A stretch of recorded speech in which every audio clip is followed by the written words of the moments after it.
O que mais me impressiona, em retrospecto, era quão pouco entendia a respeito das preocupações e dos conceitos-chave daqueles cuja obra estudei. Vendo interesse em experimentos individuais, selecionava uma ideia aqui, uma técnica ali. Mas as linhas que ligavam os diversos elementos individuais escapavam à minha percepção. Frequentemente, o trabalho que agradava Alexander Romanovich me entediava. Ele me incentivou, por exemplo, a estudar os trabalhos de Alexander Zaporozhets sobre o desenvolvimento dos movimentos voluntários em crianças e os estudos de Lídia Boschovich a respeito da motivação em crianças em idade escolar. Mas eu nada conseguia entender destes assuntos globais, brandos. Alexander Romanovich parecia ver a conexão entre eles e seu trabalho clínico, ou seus estudos sobre a linguagem e o pensamento em crianças com o uso de técnicas pavlovianas de condicionamento. Mas eu não conseguia. Encontrei a mesma dificuldade ao tentar conciliar os diferentes estágios da carreira do próprio Alexander Romanovich. O que tinha o trabalho intercultural a ver com seus estudos no Instituto de Neurocirurgia? Porque ele não mais realizava experimentos com condicionamento? Porque, em seu livro sobre S. Cherashevsky, o homem com uma memória incomum, ele passava tanto tempo discutindo sua personalidade quando o que estava em discussão era sua memória? Quando tentei discutir estes assuntos com Alexander Romanovich, pouca ajuda consegui. Ele responderia através de fórmulas. As fases antigas de seu trabalho eram tratadas como aberrações da juventude, quase como acidentes em sua história pessoal. Uma menção ao seu Tra 199. Balho na Ásia Central rapidamente levava anedotas a respeito da comida, das dificuldades da viagem ou dos erros dos psicólogos da Gestalt. Seu primeiro trabalho com o método motor combinado foi reduzido a alguns experimentos que criaram o primeiro detector de mentiras. Uma conversa sobre Cherashevsky e sua memória geraria mais anedotas. Ao mesmo tempo, a pressão de Alexander Romanovich para que eu lesse os trabalhos de Vygotsky e de seus estudantes continuava. Quando eu descobria uma migalha isolada de informação, Alexander Romanovich se sentia recompensado. Mas raramente uma nova descoberta estimulava aquele homem que guardava toda uma história a revelar algo além de muito pouca informação nova. Então, dois projetos começaram a alterar significativamente meu entendimento da ligação entre as diversas atividades que haviam ocupado Alexander Romanovich e seus colegas por tanto tempo. O primeiro projeto consistia na publicação, em 1978, de uma série de ensaios selecionados de Vygotsky, que ainda não haviam sido publicados em inglês. Alexander Romanovich havia me estimulado a assumir este empreendimento praticamente desde o começo de nosso relacionamento. Mas como eu não entendia Vygotsky muito bem, não via o porquê disto. Então, como parte de um empreendimento mais amplo, em que seriam publicados novas e antigas monografias soviéticas, aceitei, no princípio dos anos 70, fazer com que 2 longos ensaios de Vygotsky fossem vertidos para o inglês. Esta empreitada revelou-se extremamente difícil, ocupando as energias de 3 colegas e as minhas por um período de vários anos. Mas foi crucial para que me fosse dado vislumbrar o vasto terreno compreendido pela visão de Alexander Romanovich da psicologia e da sociedade. Tentando entender Vygotsky, com vista a solucionar as diferentes interpretações que os vários membros de nosso grupo faziam de suas ideias, lentamente comecei a discernir a enorme envergadura de seu pensamento. Sua meta havia sido nada mais nada menos que a total reestruturação da teoria e da pesquisa psicológicas. Este empreendimento nunca teria sido para mim, ou para muitos outros psicólogos de minha geração, mais do que um esquema louco. Mas Vygotsky não era nenhum louco, e seu esquema era extremamente interessante. O segundo projeto foi a autobiografia de Alexander Romanovich. Ela começou com um esboço de roteiro para filme documentário de sua obra. Mas quando ele adoeceu, logo no início do projeto, decidiu transformar este cenário numa autobiografia intelectual plenamente desenvolvida. Tendo começado a escrevê-la em inglês, uma vez que os produtores do filme eram americanos, ele continuou também em inglês, e disto surgiu um primeiro manuscrito. Sheila e eu começamos a editar o manuscrito ao mesmo tempo em que eu trabalhava o manuscrito de Vygotsky. A confluência dos 2 empreendimentos foi instrumental para me ajudar a entender a carreira de Alexander Romanovich. Alexander Romanovich com frequência se referia a seu trabalho como mera continuação do de Vygotsky. Ainda que as 2 abordagens apresentassem semelhanças importantes, a autobiografia tornou transparente o fato de que os interesses de Alexander Romanovich em seu começo de carreira eram diferentes daqueles a que ele se voltou após conhecer Vygotsky. Para entender como haviam se desenvolvido a carreira e o pensamento de Alexander Romanovich, tive de voltar aos livros e às ideias que o haviam tocado quando ainda era estudante universitário em Kazan. Muitos dos nomes não me eram familiares: Vindelband, Ricker, Dilthey. De outros eu já havia ouvido falar, ou mesmo já havia lido, mas sempre a partir de uma perspectiva diferente.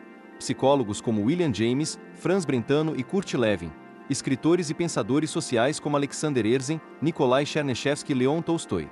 Eu li, ou reli, o trabalho destas pessoas, tentando me colocar no lugar de Alexander Romanovich, enquanto ele ponderava os problemas sociais e políticos de sua época.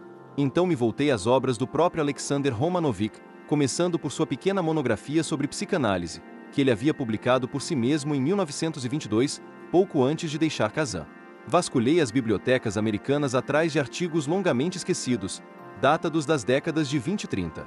Alexander Romanovich era um tenaz colecionador de seus próprios escritos. Depois que já havia estudado o suficiente para pedir a ele informação sobre determinado artigo, uma cópia, ou uma cópia da cópia do artigo, logo se materializaria em seu estúdio. Aqueles primeiros trabalhos, a maioria dos quais foram publicados em edições limitadas ou em revistas de PEC. Na circulação, são hoje difíceis de obter, mesmo na União Soviética. Também li todos os escritos seus disponíveis em inglês, começando pelo breve resumo que descrevia sua obra no 9º Congresso Internacional de Psicologia, realizado em New Haven em 1929. Quando fiz a relação entre o conteúdo e o estilo de seus escritos e as controvérsias políticas e sociais da época, o curso da carreira de Alexander Romanovich, antes fragmentado e zigue-zagueante, passou a fazer sentido.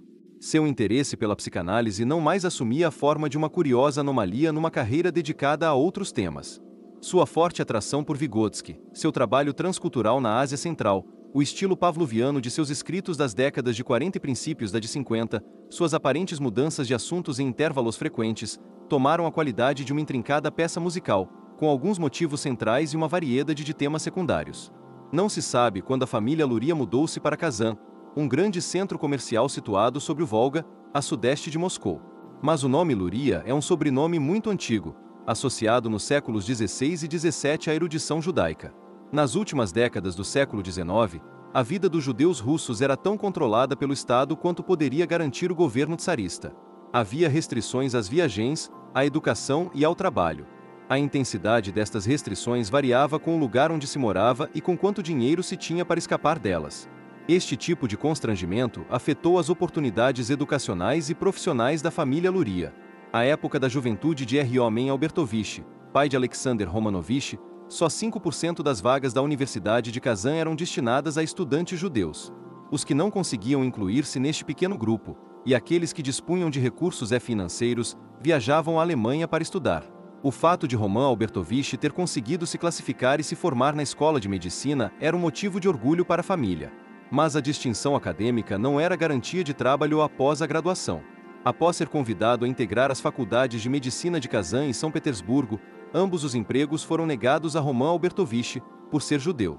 Por algum tempo, exerceu a profissão de médico. Particular na zona rural nos arredores de Kazan. Mudou-se então para a cidade, onde abriu um consultório particular. A prática era dificultada, pois os hospitais e clínicas estavam fechados a ele. Ao passo que as oportunidades internas eram restritas, as viagens ao exterior não o eram, de modo que R.O. Albertovich passou vários verões na Alemanha, onde continuou a estudar medicina. Não se sabe se Alexander Romanovich chegou a viajar com o pai para a Alemanha, mas o alemão era a segunda língua da casa, e Alexander Romanovich dominou-a desde muito cedo. Diz o seu próprio relato que as ideias políticas, sociais e científicas alemães do século XIX foram muito importantes na conformação de sua vida intelectual anterior à Revolução. Também importantes para seu desenvolvimento intelectual foram os intelectuais russos que escreveram a respeito dos sérios problemas da Rússia tsarista e que propunham soluções de diversos graus de radicalismo. Na juventude, Alexander Romanovich se considerava um seguidor de Tolstói, cujos trabalhos sobre a injustiça social na Rússia exerceram grande apelo na virada do século. Em muitos de seus trabalhos, em especial Guerra e Paz, Tolstói lutou para conciliar duas abordagens históricas conflitantes e o papel do esforço individual humano na produção da mudança social. Uma das abordagens, popular em TRE intelectuais como Herzen, Chernyshevsky e Marx, era supor que a história podia ser estudada como uma ciência, dentro da qual se pudessem abstrair leis gerais do fluxo de pequenos eventos e acidentes que compõem a vida cotidiana. Independentemente dos atrativos desta ideia, Tolstói repetidamente decidiu-se pela noção oposta, segundo o qual os eventos históricos só podem ser entendidos em termos da complexa interação de decisões individuais e esforços humanos. Noções abstratas como poder ou necessidade histórica obscureceriam por sua própria natureza a realidade mesma que se propunham a descrever. Os esforços de Tolstói em conciliar estas duas abordagens foram reduzidos a nada pela Revolução, que deixou de lado suas exortações à reforma. Mas subsistiram as contradições básicas, que não eram somente criações de sua imaginação. De forma diferente, eram exatamente os mesmos problemas que Alexander Romanovich viu nos conflitos entre Dilthey e Wundt, entre as visões nomotética e ideográfica da psicologia. Estes paradoxos, specia. Lidades de nenhuma disciplina das ciências sociais eram a incerteza comum a todas. Neste contexto, o efeito libertador da Revolução foi profundo para a família Luria. Ao invés de labutar por anos num ginásio com a esperança de garantir uma vaga na universidade, sem qualquer certeza de que sequer haveria vagas, Alexander Romanovich pôde atravessar rapidamente seu período educacional, moldando as suas próprias ambições intelectuais em expansão. Seu pai, por tanto tempo excluído da vida profissional russa, encontrou uma saída para seu talento. De início, obteve uma posição na Universidade de Kazan, onde auxiliou na criação de um novo programa de pós-graduação para a Faculdade de Medicina. De lá foi a Moscou, onde se tornou um dos principais organizadores da educação médica em toda a URSS. Por todos os registros, vemos que Roman Albertovich era homem de opiniões fortes, que ostentavam um interesse ativo pela carreira de seu filho. O jovem Luria, em busca de ligações mais diretas entre seus ideais socialistas, utópicos e sua vida profissional, ingressou no Departamento de Ciências Sociais da Universidade de Kazan. Seu pai nunca aprovou sua escolha de carreira, preferindo que seguisse a medicina. Este desacordo foi por longo tempo motivo de tensões entre os dois. Foi talvez para acalmar seu pai que Alexander Romanovich tenha mantido ligação com escolas de medicina e com a psicologia médica ao longo dos 20 anos que se passaram entre o momento que entrou na universidade e seu comprometimento em tempo integral com a medicina, após a morte de Vygotsky em 1934. Mas, qualquer que fosse seu desacordo no que toca a ver à carreira, pai e filho compartilhavam do interesse pela ciência médica alemã, em particular pela medicina psicossomática. Uma das últimas realizações de Alexander R. Romanovich foi ter visto a reedição, em 1977, de uma pequena monografia sobre a medicina psicossomática, escrita por seu pai havia décadas. No caso que se sucedeu à Revolução, Alexander R. Romanovich simultaneamente realizava pesquisa numa instituição, procedia a sua graduação em outra, frequentava a escola de medicina em meio período e realizava testes em pacientes mentalmente retardados. Também editou uma revista, organizou uma coluna para adolescentes perdidos, dirigiu um grupo de discussão psicoanalítica e publicou seus próprios estudos de psicanálise. O contraste entre tais diversas atividades e as limitadas possibilidades de realização profissional que existiram antes da Revolução revela a fonte fundamental da forte identificação de Alexander Romanovich com esta revolução e com o partido que a organizou. Um ativista da cabeça aos pés foi libertado pela Revolução. Ela lhe deu vida. Em retorno, ele empregou toda a sua energia na realização das esperanças e dos ideais que haviam sido libertados em outubro de 1917. A situação que Alexander Romanovich encontrou em Moscou representava um desafio. Kornilov, que havia conseguido desbancar em 1923 o diretor pré-revolucionário do Instituto de Psicologia, parecia estar muito comprometido com a formação de uma psicologia marxista soviética.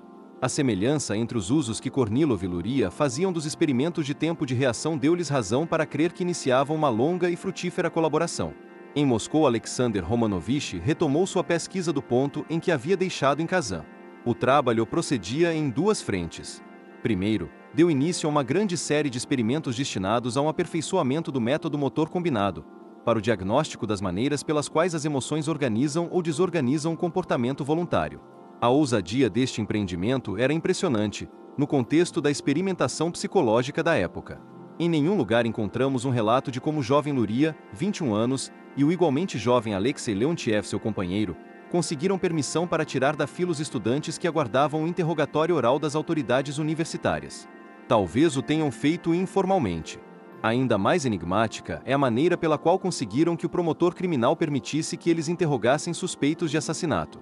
Uma ironia deste trabalho era sua ingênua boa-fé quanto ao resultado benigno da pesquisa. Quando Orceli Ganut traduziu A Natureza dos Conflitos Humanos de Alexander Romanovich, se referiu ao interrogatório de estudantes da Universidade de Moscou por parte das autoridades como uma limpeza. Só em meados da década de 30 o procedimento em questão foi considerado um expurgou.